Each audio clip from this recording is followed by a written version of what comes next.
Alors, pour cette vidéo, là aussi c'est une vidéo fondamentale. Euh, Ça va nous permettre de poser des bases pour ensuite mieux se comprendre quand on va parler de différentes notions comme l'alchimie et tout ça. J'aime bien cette manière de présenter l'âme, l'esprit, la conscience et la matière. Cette manière de voir les choses, en fait, elle vient de Grigory Grabovoy. Si vous ne connaissez pas, vous pourrez aller jeter un œil. C'est très intéressant parce que ça permet pour moi de clarifier pas mal de choses et ça ne va pas du tout à l'encontre de tout ce qu'on peut voir dans les autres courants ou formes de spiritualité ou les autres enseignements. Je trouve plutôt que c'est assez éclairant. Donc, qu'est-ce qui nous est dit là? Que l'âme est considérée comme une émanation du divin. Cette âme est individuelle pour l'homme. Entendez par là que chaque individu est l'émanation d'une âme. D'accord? Donc c'est vraiment une individualité. Mais ça reste une individualité au niveau divin. Elle est immortelle et inaltérable. Immortelle, c'est aussi la définition de ce qui traverse les différentes incarnations.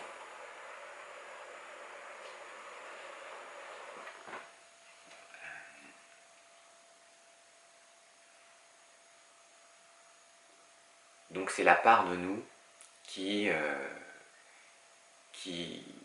remonte au ciel et qui redescend et qui se réincarne maintes et maintes fois. Dans le taoïsme, on appellerait ça Shenxian ou Yuan Shen. Voilà, ce sont des mots qu'on peut retrouver dans le taoïsme. Donc c'est cette part en fait de l'esprit qui va et qui revient voilà, au rythme de toutes ces incarnations. Inaltérable, c'est-à-dire qu'en fait, on ne peut pas lui faire quoi que ce soit à l'âme en fait.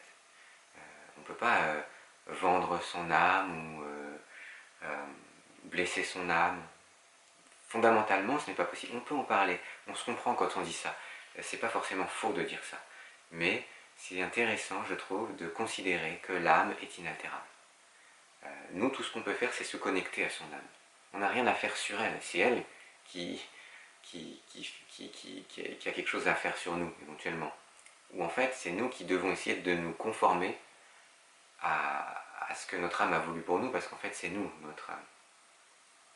Quelque part, c'est nous. À un certain niveau, l'âme devient nous. La personnalité au diapason de l'âme, ce serait une vie rêvée. Donc, il est donc impossible de faire quoi que ce soit à notre âme, si ce n'est de la nourrir avec nos expériences dans le monde physique. Voilà ce qu'on peut faire à son âme. À travers notre expérience dans le monde physique, à travers voilà, nos expériences, on peut nourrir notre âme si finalement le fruit de nos expériences est quelque chose qui tend vers l'unité, qui tend vers la conscience qu'on est interconnecté à toute chose et qu'en plus de ça, on est esprit créateur quelque part. Voilà, on devient co-créateur de notre vie.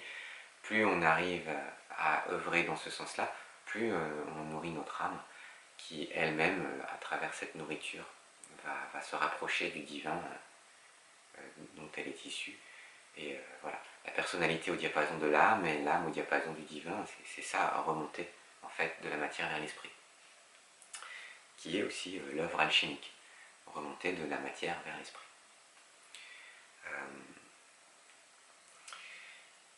Voilà, l'expérience non physique. Ainsi, les expériences qui nourrissent l'âme sont les expériences qui font progresser la conscience vers elle et le divin dont elle est issue. Donc voilà, ça c'est ce que je viens de dire. Le reste est digéré puis recyclé dans les longs et multiples processus de naissance et mort. L'âme est ce qui perdure à travers les nombreuses incarnations. Voilà, bon, en fait j'ai déjà tout développé. L'esprit, qu'est-ce que c'est l'esprit dans tout ça alors? Quand est-ce qu'on peut parler d'âme, quand est-ce qu'on peut parler d'esprit? C'est souvent un peu confus. L'esprit est associé à la lumière. C'est une émanation du divin et donc également de l'âme. L'esprit est à la base pure lumière informationnelle et non duelle, c'est-à-dire équilibrée et invisible. La lumière spirituelle est à différencier de la lumière des astres physiques, étoiles ou soleils, que nous observons dans le monde matériel. c'est cette lumière d'esprit qui, une fois condensée par la conscience, devient matière. Ainsi, on peut dire que tout est esprit, ou tout est lumière spirituelle à différents états de condensation. On comprend de cette manière comment les différentes religions nous enseignent que Dieu est en toute chose. C'est à travers cette lumière d'esprit, qui est une émanation du divin, que chaque chose est l'expression d'une information divine et que tout a un sens. Voilà, je vais essayer de reprendre un petit peu ça. Donc l'esprit c'est la lumière, mais quand on pense lumière, il ne faut pas penser à la lumière qu'on connaît. En fait, c'est une lumière invisible. Pourquoi cette lumière nous est invisible? Parce qu'elle est non duelle. C'est-à-dire qu'elle n'est pas soumise à la dualité. Deux yeux pour voir la dualité, un œil pour voir l'unité. D'accord? Donc si on veut voir la lumière spirituelle, il va falloir ouvrir cet œil-là. Ça, c'est pas moi qui le dis, c'est dit depuis la nuit des temps. Donc quand on pense à l'esprit, la lumière, tout ça, il faut chercher une lumière à l'intérieur. Il faut chercher une lumière avec nos... Quand je dis à l'intérieur, c'est pour éveiller les sens spirituels, les sens psychiques et les sens spirituels. Ce ne sera pas les 5 sens comme on connaît, le goût, le toucher, la vue, l'odorat, tout ça. Ça nous aidera jamais à voir l'esprit. D'accord? Donc cette lumière est invisible. Elle est équilibrée. En fait, pour atteindre cette lumière, il faut atteindre un état équilibré, c'est-à-dire il faut apaiser toutes les parties de nous qui vont de droite à gauche, de haut en bas, il faut se stabiliser complètement pour développer les sens qui sont en lien avec cet équilibre. Voilà, cet équilibre qui va nous faire basculer dans le monde spirituel. Puisque, si je reprends le petit schéma avec les différents corps subtils, le triangle là-haut, en fait, c'est un triangle qui est en dehors de la matière. Donc, si on veut avoir une expérience dans le corps causal, bouddhique, divin, il faut absolument sortir de la dualité. Donc, je crois que ça c'est clair. Ensuite, ce qui est intéressant là-dedans, c'est par exemple de faire le lien avec ce qui est dit dans la médecine chinoise, par exemple, où on dit que tout est chi, dans le sens où l'esprit c'est du chi, la matière c'est du chi. Et plus le chi vibre à une fréquence haute, plus il devient esprit. Plus le chi se condense et vibre à une fréquence plus basse, plus il devient matière. Plus le chi ralentit, plus le chi se condense et se densifie, plus il devient matière. Et plus le chi à l'inverse, monte en fréquence, il s'expand, plus il devient esprit, éthéré. Et bien en fait, on parle de cette lumière d'esprit, en fait. Voilà. Puisque là, dans cette vision, la conscience, en fait, c'est ce qui va condenser la lumière d'esprit pour créer de la matière ou des événements dans la matière. Donc en fait, il y a bien cette histoire de condenser, cette histoire de ralentir et de densifier pour rendre matériel quelque chose qui à la base ne l'est pas. Mais c'est la même substance qui a plusieurs degrés de condensation et devient des choses qui ont l'air totalement différentes, mais à la base, tout est pur esprit. Et donc tout est informé, puisque le pur esprit, c'est la pure information. C'est-à-dire qu'il y a une impulsion de départ, il y a un but au départ, il y a une intention au départ. Même pour tout et n'importe quoi, même cette feuille de papier, voilà, elle a une information, bon, il y a une information écrite dessus, mais il y a, dans la matière de ce papier, il y a une information. On peut la capter si on arrive à se connecter au niveau fondamental. On peut se connecter à tout objet, tout ce qui a l'air inanimé, ce qui a l'air ne pas être vivant, d'un point de vue fondamental, c'est informé, c'est spirituel. Et donc on peut échanger avec toute la création. Mais échanger quoi? Échanger de l'information, échanger voilà, cette lumière d'esprit, en fait, via cette lumière d'esprit. Mais pour ça, il faut s'élever. Parce que pour nous qui sommes dans la matière, ce bout de papier, il a l'air complètement inerte et mort. Et il le sera toujours, hein, tant que je resterai au niveau matériel. Voilà. Voilà pour l'idée. Pour la conceptualisation, puisque tout ça, là, on en parle, on est au niveau du mental. Mais bon, on fait ce qu'on a. Alors, la conscience. La conscience est comparable à un diamant qui capte et condense la lumière spirituelle pour créer le monde matériel et les événements qui s'y déroulent. Ainsi, on peut également considérer que tous les êtres et les objets possèdent un certain degré de conscience. La conscience devrait être pour l'homme son principal centre d'intérêt, car c'est l'interface qui détermine l'intégralité de son existence et de son expérience. En effet, la conscience de l'homme est plus ou moins voilée, ce qui entraîne un corps physique et des événements plus ou moins proches du message initial contenu dans la lumière d'esprit. Donc ça, c'est aussi quelque chose que je trouve très intéressant à considérer. C'est qu'en fait, déjà tout a une conscience. Bien sûr, la conscience de cette feuille de papier n'est pas la même que ma conscience personnelle. La conscience, c'est quelque chose en fait comme si c'était quelque chose à nettoyer, voilà, à dévoiler. On parle toujours de dévoiler le mystère, lever les voiles. Vous savez, on parle toujours de voile dans les différentes religions et tout, on parle toujours du voile et tout. On prend ça au premier degré, il faut se cacher la tête, mais le message spirituel qui est derrière tout ça, c'est que notre conscience est voilée. Et c'est pas un problème qu'elle soit voilée. Le problème, c'est de ne pas arriver à enlever et remettre le voile à volonté. Vous voyez ce que je veux dire? Si je sors et que je vais mettre un manteau, bien sûr, c'est super. Puis quand je rentre à la maison, j'enlève mon manteau, du coup, c'est parfait, il me sert.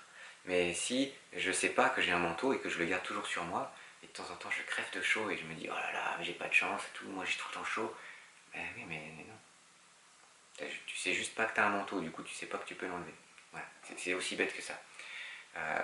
Les voiles, c'est le corps mental et le corps astral, en grande partie. Mais le corps mental et le corps astral, heureusement qu'ils sont là, parce que l'âme, elle ne peut pas vivre dans la matière sans eux. D'accord? Donc il faut surtout pas créer de la dualité en disant ah j'ai compris, mes voiles je les fous à la poubelle. Non, non, mais c'est comme si vous alliez plonger dans l'eau.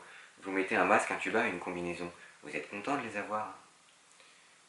Franchement, moi je vis à Saint-Malo là, je suis content de mettre la combi quand même. Puis après quand je sors de l'eau je l'enlève. Et du coup, parfait, c'est un outil. Okay.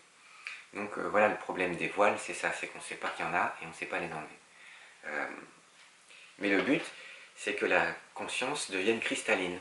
Et donc là, on a un beau message, comme par exemple avec le Christ.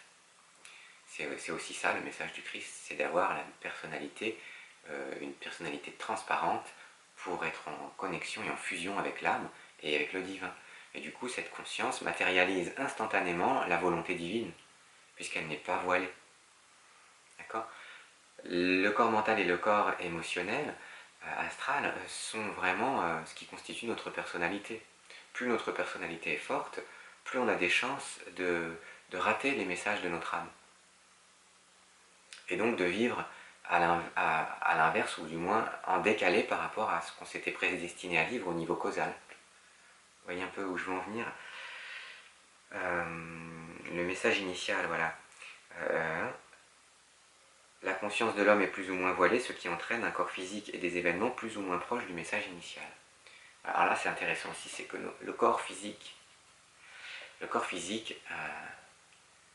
est un produit de la conscience aussi. On dit, en médecine chinoise, encore une fois, désolé, mais c'est ma référence, mais on dit ton corps d'aujourd'hui reflète tes pensées d'hier, et tes pensées d'aujourd'hui conditionnent ton corps de demain.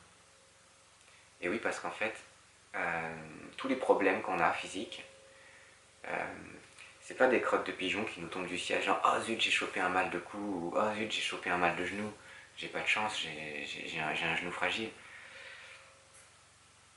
C'est pas comme ça qu'on devrait voir les choses. En fait, c'est à travers notre conscience voilée que notre corps, du coup, se détraque, en fait. Parce que notre âme, elle, de tout temps et de toute éternité, elle nous envoie un message de perfection pour notre corps physique. Elle, pour pouvoir vivre des choses dans la matière, elle a besoin d'un corps parfaitement apte. Et donc, elle envoie un message qui normalement devrait créer un corps parfaitement apte. Nos pensées d'aujourd'hui conditionnent notre corps de demain. Et finalement, tous les problèmes, qu'ils soient physiques ou qu'ils soient dans les événements, sont une proposition d'évolution. C'est-à-dire que si on comprend ce qui nous a amené à ce déséquilibre et qu'on le corrige en nous, dans notre conscience, et du coup, le problème va se résoudre et ne va plus se rematérialiser, puisque la conscience aura fait le travail. Et du coup, on aura compris le message biaisé, le voile qui nous a amené à ce déséquilibre, et du coup le déséquilibre disparaît, puisque le voile est ôté. Donc le but, c'est de dévoiler la conscience. Voilà tout ce qui est de l'ordre du développement personnel, c'est dévoiler la conscience. Pour avoir une connexion de plus en plus évidente, claire, avec les dimensions supérieures de l'être. Là-haut. Être ou ne pas être, de Shakespeare, je pense qu'il devait parler de ça. Telle est la question. Est-ce que j'arrive à faire communiquer le haut et le bas? Est-ce que j'arrive à être équilibré entre le ciel et la terre? Ça, c'est ce que diraient les Chinois. Est-ce que vous pouvez atteindre le royaume des cieux? Voilà ce que dirait Jésus. Le royaume des cieux, c'est ce triangle-là. Voilà. Donc la matière dans tout ça, on en a bien parlé, hein, c'est le résultat. C'est le résultat. La matière, c'est de la lumière d'esprit condensée, on a compris. Et cette lumière d'esprit condensée, elle est condensée par quoi? Par la conscience. Voilà. Et pourquoi? Pour l'âme. Voilà. Et donc là, on a 4 substances fondamentales, l'âme, l'esprit, la conscience et la matière. Et avec ces 4 concepts, parce que là on en discute, on en fait des concepts, on va pouvoir appréhender toute la spiritualité comme ça de manière peut-être un peu plus claire. En tout cas pour moi, ça m'aide. Donc voilà, je vous souhaite une bonne journée, réfléchissez bien à tout ça et puis à bientôt.